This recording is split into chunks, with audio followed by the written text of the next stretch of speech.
Segundo bloque de Plural con Tito Hetman. ¿Qué tal? Buenas noches. ¿Qué tal? Doctor Hugo Escalada.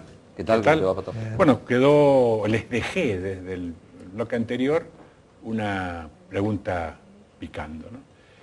¿Cuál es la significación de la reaparición de Macri a ocupar el centro de la escena hasta con cadena nacional? ¿Qué voy a decirte?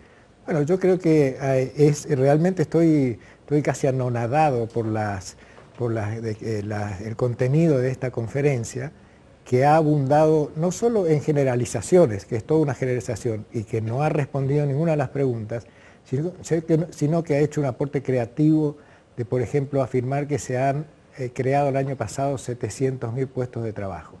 Todo el mundo sabe que eso no es verdad. Sin embargo, el presidente lo dice tranquilamente delante de toda la audiencia. Entonces, yo creo que ahí lo que a uno por ahí reflexiona es que lo que se trata es de generar en un momento de crisis, cuando tenemos una situación explosiva desde el lado financiero, porque no se ha resuelto nada. La corrida se la paró momentáneamente. En cualquier momento estamos de nuevo en esa crisis. Entonces, ¿qué sale a hacer Macri? A tratar de surfear esta crisis generando lo que se dice expectativas positivas. Ahora, me parece que las expectativas no son una cuestión voluntaria, ¿no es cierto? A mí me parece que lo que está haciendo Macri no es nada diferente de lo que hizo para llegar al poder, ¿no?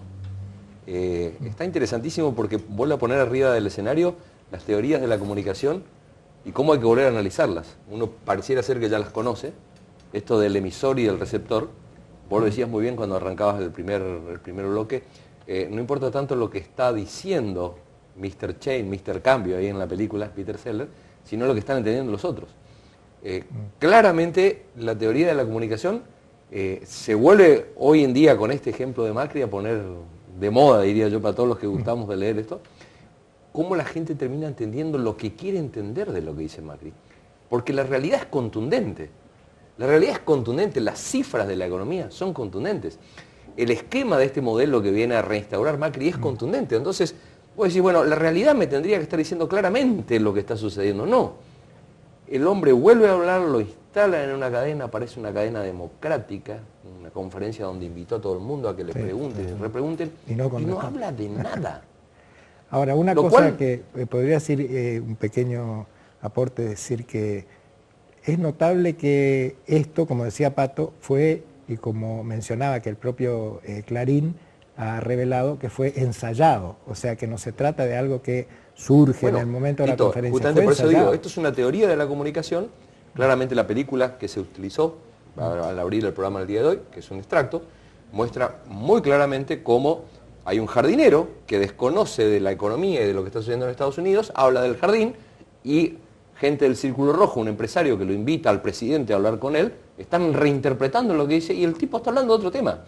O sea, esa película hace alusión a el manejo de los medios, el manejo de la comunicación y cómo se restaura el debate de los programas pasados, Pato, cómo la sociedad termina votando inducida y entonces volvemos a repreguntarnos, ¿no? En la teoría de comunicación hay una etapa muy importante en la guerra de Vietnam. Hasta la guerra de Vietnam se ponía la centralidad en el emisor. Porque en la comunicación hay uno que habla, uno que recibe, se llama el receptor, y hay un medio. Hasta Vietnam, lo central en las teorías de la comunicación era el que hablaba. Es decir, se perfeccionaba el discurso. Hitler era un genio, hablando. ¿Qué pasó en la guerra de Vietnam? Los yanquis se habían encontrado que tenían resistencia del pueblo porque empezaron a tener hermanos muertos, tíos muertos, vecinos muertos. Entonces empezó la resistencia a Vietnam. A Vietnam no la ganan los vietnamitas, la pierde Estados Unidos en el frente interno, porque la población se les sublevaba. Entonces mandan a los mejores cineastas a filmar el sacrificio de sus soldados en Vietnam, y con grandes discursos, hechos por los mejores escritores. Pero ¿qué veía la gente? Veían la batalla y veían cómo venían los féretros de vuelta, claro, mientras el gran discurso estaba arriba, se le filtraba la realidad por abajo. Es decir, que la gente no se deja engañar. Ahora, Otra vez la pregunta, 35% de imagen positiva de Macri, con las tarifas, con el desempleo, con todo lo que vos puedas, la deuda como lo está, es muchísimo. Es decir, que hay gente que está interpretando cosas o expresando cosas que nosotros no la vemos. Ahora, eso hay también justamente un filósofo psiquiatra que es Jorge Alemán, que es muy analista de todos estos aspectos, decía que la gente que votó a Macri sabía esto, de alguna manera. O sea, votaba reaccionando, votaba porque se le había generado una situación de odio, por un lado, manejando sentimientos muy básicos, y por otro lado el nivel de confrontación que tenía el gobierno de Cristina, como todo gobierno que genera transformaciones, que mucha gente en determinado momento busca una alternativa más tranquila. Yo creo que la gente está, a ver, quiero ser claro con esto porque lo vengo repitiendo desde hace varios programas, la gente está absolutamente engañada.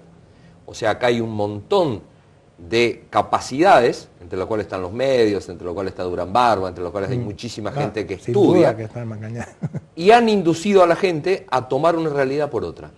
Macri está cumpliendo cabalmente los objetivos para los que llegó el gobierno. No se puede decir que Macri está fracasando. Sí. Vino a reinstaurar un modelo que lo está reinstaurando impecablemente más ahora con la participación de las Fuerzas Armadas en seguridad interior. Eso es inteligencia. Vino a restaurar un modelo que yo no comparto, pero lo ha reinstaurado eficientemente, eficazmente, ha vuelto a endeudar al país, ha puesto a las Fuerzas Armadas al servicio del Poder Civil y hacer seguridad interior, ha dado beneficios a las corporaciones, ha bajado el costo del obrero en la Argentina, que era el famoso costo, que por eso no venían a invertir. Digo, ha hecho todo lo que tenía que hacer. Lo increíble es que en democracia, esos beneficios que son para un grupo de élite y que van en contra de la gente lo termina avalando. ¿Qué hace que la gente avale un esquema que viene a beneficiar a una élite? Bueno, yo te voy a La decir, comunicación. No toda la gente. No, toda la espera un gente, momento, claro. vamos a las cosas concretas. Sí. Si no va el programa por las ramas. Hay Sí. un dato concreto. Macri en la conferencia de prensa defendió filosóficamente las retenciones. Sí, señor. No le respondió al periodista, porque el periodista le preguntó si iba a bajar o no y él lo defendió. Y dijo, las retenciones filosóficamente definen un modelo. Sí, señor. En Córdoba no era solo de odio a Cristina, sino que era el corazón de la pampa sojera que estaba siendo castigada por las Son los retenciones. factores de poder que es la generaron retención. ese odio. Bueno, entonces Son hay los gente factores de detrás, poder, claro. no es solo discurso. Las retenciones. Pero es- Ahí tengo unos cuadros para que lo analicen. Si es cierto que en la Argentina es el único país en el mundo que tiene retenciones, como dijo el presidente. Tenemos unos cuadros. bueno, ahí- Impuestos a yo- las exportaciones. Sí, yo creo que acá se está demostrando, estamos viendo claramente de que países tan disímiles como Noruega, Uruguay o Canadá están aplicando en distintos grados retenciones a distintos productos. O sea, esto, según los datos que tengo yo aparte, sería más o menos un 64% de países en el mundo que aplican retenciones. Ahí Y vemos que, además de por eso, ejemplo, Canadá, sí, Brasil al café, Noruega. al azúcar. Para Noruega el pescado a es como la carne de la Argentina, la carne y o prohíbe la exportarlo. soja, o sería hoy en día. No, No, claro. pero en función del alimento, no para recaudar. Es decir, Claro, lo que pasa es que primero que hay que ir a entender filosóficamente que las retenciones son un instrumento dentro de una variada gama de posibilidades que van desde restricciones diversas hasta la provisión lisa y llana de determinadas exportaciones. O sea, es un invento de querer decir que la Argentina es campeona mundial en retenciones, como nos quieren hacer creer, ¿no es cierto? Esto es viejísimo, Pato, esto es de la época de la colonia, ya lo hablamos. Quien no maneja el control de sus divisas y quien no maneja el comercio exterior está reducido a colonia. Las colonias se enfrentan a sus países de origen, Estados Unidos a Inglaterra, Argentina, España, etcétera, etcétera, etcétera, en la historia del colonialismo, las colonias se enfrentan ¿para qué? A sus países de origen. Para poder manejar sus divisas y para poder manejar su comercio exterior. Si uno puede aplicar retenciones, si uno puede aplicar un impuesto que está dentro de la materia utilizable por quienes gobiernan, bueno, si un presidente no puede manejar la política monetaria porque el Banco Central tiene que ser autónomo, no puede manejar el dinero y tampoco el comercio exterior, está dibujado, está pintadito. Es clarísimo, claro, esto. O sea, lo que se está planteando además tiene que ver con el famoso concepto de la presión fiscal, ¿no? Que es otra de las placas que tenemos, sí. ¿No es cierto? Donde hay un sector, sobre todo de los sectores de los grandes grupos tenemos una placa. Todavía no. De los poderes fácticos, están presionando siempre hacia la baja de impuestos, ¿no es cierto? Y nosotros podemos ver acá que la mayoría de los que aparecen en esta placa, que tienen una situación económica estable y digamos... Elegiste Islandia porque está de moda. Islandia porque está de moda en el Mundial, claro.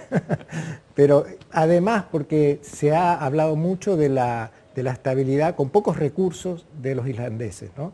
O sea, ¿cómo hacen para tener una sociedad con un alto grado de equidad social y con un manejo, digamos, de escasos recursos y de aislamiento en muchos casos, ¿no? Lo hacen en base a esto. Y para que un director de cine le ataje un penal a Messi. Claro. Aplicando impuestos. Llegaron al Mundial en base a eso, que es una sociedad en la cual se reconoce que el impuesto es no solamente un factor de poder aplicar para mantener lo que dice Hugo, la soberanía del Estado, la autonomía del Estado, y para además genera además redistribuciones de riqueza que son importantes en determinado momento para mantener una economía y una sociedad con una estabilidad que pueda generar crecimiento.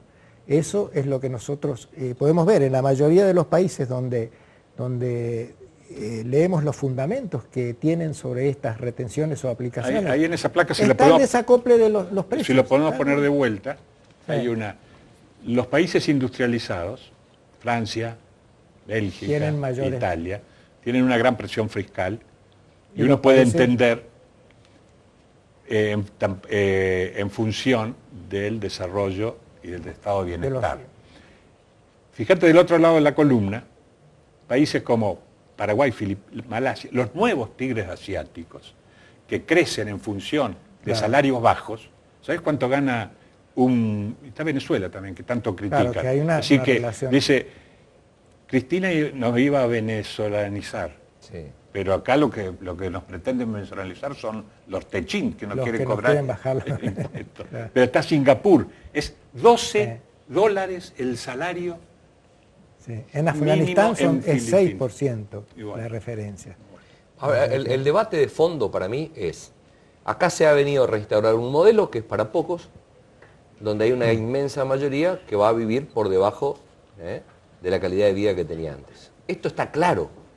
Hay una gran porción de la sociedad que no entiende esto y lo va a terminar entendiendo con el tiempo. Hay una porción de la sociedad que lo entendió antes y por eso no votó a Macri, porque decía vienen para hacer esto. Hubo otra porción que votó a Macri que ahora empieza a entender que no era así el tema y hay otra que va a seguir votando a Macri. Ahora, esto se entiende por las buenas o por las malas. El tema es que después recuperar esa calidad de vida y recuperar el nivel de ingresos que se tenía antes y el nivel de, como dicen, estado de bienestar que existía antes va a ser muy difícil. Pero claramente todos se van a ir dando cuenta de a poco. Unos porque votaron, otros porque no votaron y otros porque todavía siguen contentos, pero la realidad se termina imponiendo. Es definitiva. Claro. Mira, para seguir dando sobre la centralidad de Macri esta semana, hoy firmó un decreto donde modifica no la ley de defensa, sino la reglamentación de la ley de defensa. Concretamente, determina ese decreto que el enemigo externo no es solo otro Estado, sino también organizaciones como el narcotráfico y el terrorismo. Yo le voy a leer algo. Este proyecto es enérgicamente rechazado por organismos de derechos humanos, así como por organizaciones sociales, gremiales, territoriales, ambientalistas y otras. Este proyecto responde a un requerimiento del Departamento de Estados Unidos a través del Grupo de Acción Financiera Internacional.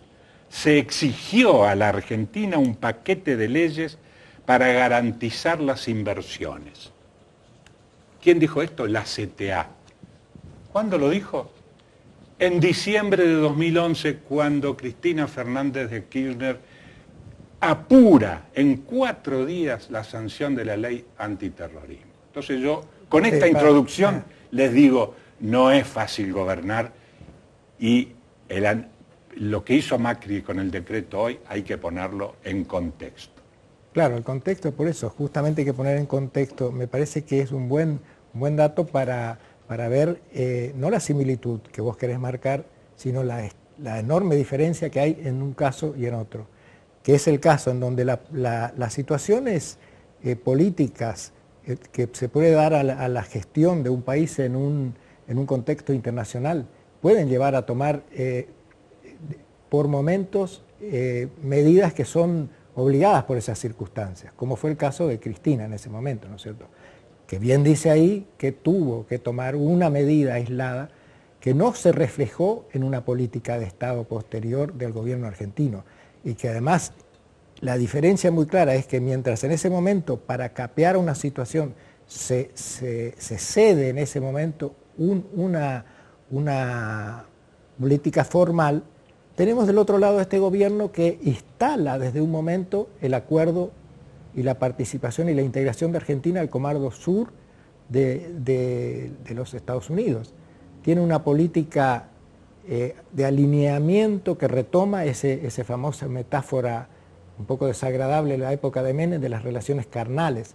Es decir, lo que estamos viendo hoy, que es volver a poner al ejército en lo que se dice la seguridad interior. No lo pone. Lo pone y no solo lo pone, ya lo está poniendo y ya la ley no lo pone. Pero ni siquiera esto quiere decir que el elemento represivo que estuvo desde un momento. Eso es ideológico lo tuyo.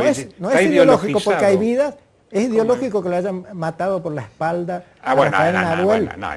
Pero fue la gendarmería. Y que vaya Macri como estuvo hace una semana atrás en Bariloche. Pero vos estás desviando el eje del debate. Acá estamos analizando el significado del decreto. Porque el programa no cierra sin represión. A mí me parece interesantísimo, más allá del debate, que está muy bueno, centrarnos en misiones, ¿no?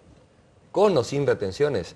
Digo, el gobierno anterior, la gestión anterior ponía mucho énfasis en el tema de las retenciones, Macri llegó y sacó las retenciones. Con o sin retenciones, las ventajas para Misiones siguen siendo las mismas. O sea, las provincias periféricas, que ya no disfrutamos de este famoso federalismo que dice la Constitución, la vemos pasar por arriba o por abajo. Viene un modelo que saca las retenciones, la vemos pasar por el costado, viene otro modelo que instaura las retenciones y la seguimos viendo pasar por el costado. O sea, los beneficios concretos para nosotros, para Misiones, distan de ser los que querríamos en un país federal. Para mí, esa es una discusión que tiene que ver con desde dónde estamos planteando el debate, que es desde aquí, de la provincia de Misiones. Me parece, por lo menos un punto de vista. Hay que replantear el federalismo también. Que hay que replantear absolutamente un federalismo que se viene perdiendo cada vez más. Sí, como vos decís, la historia argentina, las luchas por la independencia fue en función de la aduana. En función de la aduana. La aduana dejó de ser redituable cuando la Argentina dejó de ser el granero del mundo en 1929. Entonces allí se inventó la delegación de las provincias en los impuestos coparticipables. Los impuestos coparticipables son fundamentalmente ganancia y la renta financiera. Si la presión impositiva va allí, la coparticipación crece. Con las retenciones, al menos que se saque un fondo especial de la soja, las retenciones castigan a las provincias. Porque las retenciones incrementan lo que entra en la nación por fuera de la coparticipación y saca riqueza de las provincias. Así es. Por fuera de la coparticipación. Y en la época Alfonsín, cuando se hace la última ley de la coparticipación, en la distribución de los impuestos que recaudaba la nación, el 56,6% iban a las provincias. 56,6%. Cristina terminó con el 28% para las provincias. La mitad menos. Ahora, como bajan las retenciones, y los impuestos que crecen no son los coparticipables, estamos en el 32%. Claro. Eso no es porque Macri sea más progresista, simplemente porque es una cuestión de el sentido del impuesto, claro, y estructural del impuesto. Sí, totalmente de acuerdo. Pero eso no quiere decir de que no haya otros aspectos que están jugando en esta discusión, que es quién paga la crisis. Por eso estamos hablando de retenciones, porque no estamos hablando de los problemas estructurales del sistema impositivo argentino, sino de quién paga esta crisis. Interesante el debate. A mí lo falta el último honesto. Sí. Para redondear este debate, hay un principio ideológico dentro de esto que lo marcó Hetman, que yo no comparto, pero ¿cómo hace? Cambiemos. Desde el PRO es lógico que defiendan esto, pero la Unión Cívica Radical puede llegar a rebelarse contra Macri por este decreto o por la intención, porque lanzó el debate para modificar la ley de defensa. Yo creo que la Unión Cívica Radical no tiene ni un margen, ya lo venimos diciendo, el que se mueve no sale en la foto. No se pudo revelar cuando aumentaron las tarifas, no se pudo revelar cuando Macri dijo que va a seguir el esquema de baja de retenciones, y no se puede revelar ahora con la nueva función de las Fuerzas Armadas en democracia. O sea, la Unión Cívica Radical ha entrado como socia minoritaria, casi te diré como empleados en este esquema de alianza, y frente a estas, que son cuestiones que la Unión Cívica Radical defendió históricamente, no tiene ni un margen para defenderse. O sea que les queda seguir acompañando. Ahora, estas elecciones que vienen interpelan a la supervivencia misma de la Unión Cívica Radical, entonces, ¿no? Yo creo que la misma alianza con Macri ya interpeló a la supervivencia de la Unión Cívica Radical, pero bueno, el tiempo siempre tiene la última palabra. Yo les redondeo, el discurso de la Unión Cívica Radical derechizado interpeló a su votante histórico desde la derecha y ahora lo perdió, porque el votante radical está derechizado. ¿Es así? Es así. El votante UCRista está derechizado. El votante radical, el votante que quería una Unión Cívica Radical dentro de la Internacional Socialista, que siguió a Alfonsín, hace tiempo que está fuera de las prácticas de la Unión Cívica Radical. Sigue siendo radical, pero añora ese radicalismo que expresaba Alfonsín. Por lo menos en mi caso y en el de mucha gente que conozco es así. Muy bien, bueno, te despedimos, Calada. Bueno. En el próximo bloque no es momento de quejas, sino nosotros llamamos a este espacio Mientras tanto. Mientras tanto, ¿qué se hace en la provincia? Mientras Macri hace estos discursos, habla de las retenciones. Y una de las cuestiones comparativas fuertes que tiene Misiones con el resto del país y sobre todo con la Pampa húmeda es una agricultura con agricultores y una batalla por la soberanía alimentaria que se está librando desde ya casi 15 años. Y sobre esos temas vamos a hablar con Martita Ferreira. Nos vemos en el próximo bloque.